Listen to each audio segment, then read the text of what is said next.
Today, we are pulling back the curtain on the secret language of film. We're going to get into how directors build every single shot, every single frame, to control what you think and, more importantly, what you feel.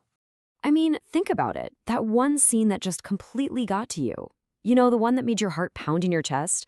Or maybe one that just out of nowhere made you tear up? Do you think that was an accident? Or was there something else going on just under the surface? You know, the key word right there is manipulating. And yeah, it sounds a little intense, but in filmmaking, it's everything. It's the entire craft. It's about designing a very specific emotional journey for you, the viewer. Every scare, every laugh, every single tear, that's the director's skill on full display. And that's exactly what we're going to do in this explainer. We're going to crack open that playbook. By the end of this, you'll have the tools to see how filmmakers are guiding your eyes and your emotions one frame at a time. So here's our game plan. We'll kick things off with the secret language itself, then jump into what the camera sees. After that, we'll look at how scenes are built, piece by piece, uncover the power of sound and editing, learn to spot hidden symbols, and finally, get you ready to talk about movies like a real pro. All right, first things first, we have to make a little shift in how we approach movies. We're going to go from just watching a story to actually seeing all the thousands of little choices that make that story come alive. And at the core of all this is what we call cinematic language. It's not about words. It's about what you see and feel. You can think of it like this. Every camera angle, every color, every sound, that's a word. And when a director strings those words together, they create the emotional sentence of a scene. So where do we even start with this language? Well, it almost always begins with the director's #1 tool, the camera. Seriously, it's so much more than just a box that records things. It's the director's eye, and it forces us to see exactly what they want us to see and to feel how they want us to feel about it.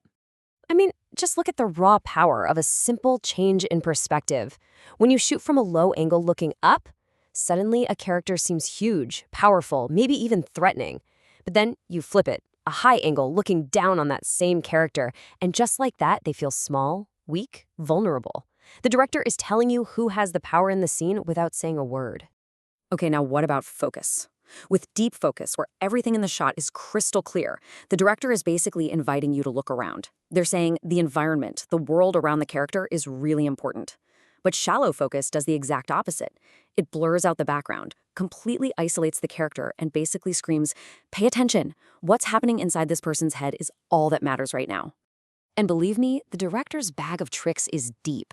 An extreme long shot can make a landscape feel epic, or make a character seem totally alone. A close-up forces you right into a character's emotional space, which can be really intense. And that weird tilted Dutch angle, anytime you see that, like in a Mission Impossible movie, it's an instant signal that something is off, that the world is chaotic and unbalanced. Now let's move beyond just the camera, because every single thing you see inside the frame is there on purpose. There's a fancy French term for this, mise-en-scène, which basically means placing on stage. This is where the director puts on their world builder hat. Take costumes, for example. You can tell a whole story with them. A character starts out in these slumped, messy clothes, and you feel their defeat. Then maybe they're in a simple, clean outfit, and you feel a flicker of hope.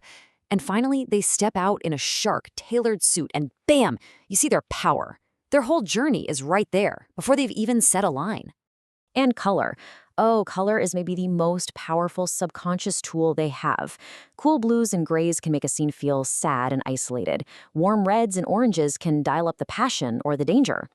But you know what a really great director does? They flip those expectations. They'll use a bright, cheerful color palette during a terrifying scene, and that contrast makes everything feel 10 times more unsettling. Lighting is color's best friend in setting the mood. If you have bright, full, high-key lighting, a scene feels happy, safe, maybe comedic. But take that exact same room and switch to low-key lighting. Suddenly, there are deep shadows everywhere, and that happy place is now primed for suspense, mystery, or straight-up horror. Okay, let's talk about the invisible stuff. The things you don't necessarily see, but you absolutely feel. I'm talking about sound and editing. These two work together to mess with time, build tension, and basically control the rhythm of your own heartbeat. So with sound, you've got two basic types, Diegetic sound is stuff the characters in the movie can actually hear. Dialogue, a car horn, music from a radio. That helps build realism. But then you have non-diegetic sound. That's the stuff only we, the audience, can hear, and that is the director's secret weapon. The musical score is a direct pipeline to our emotions, telling us when to be scared, when to feel triumphant, when to be sad. And editing? Editing is the film's pulse. A bunch of quick, frantic cuts can make you feel anxious and chaotic. Cutting back and forth between two things happening at once can build suspense until you can barely stand it. It's wild. Your own pulse will literally start to match the rhythm of the cuts. All right, let's peel back another layer here and get into something a little more subtle. Great films are often packed with recurring symbols and motifs, little visual ideas that repeat over and over again to build up a deeper meaning. And once you start looking for these, you will see them everywhere. Rain isn't just rain. It can mean sadness or maybe spiritual cleansing.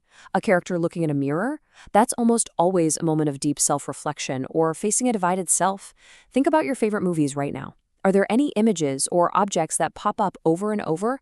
I guarantee you they're there for a reason. Okay, so you've got the building blocks of the secret language. Now what?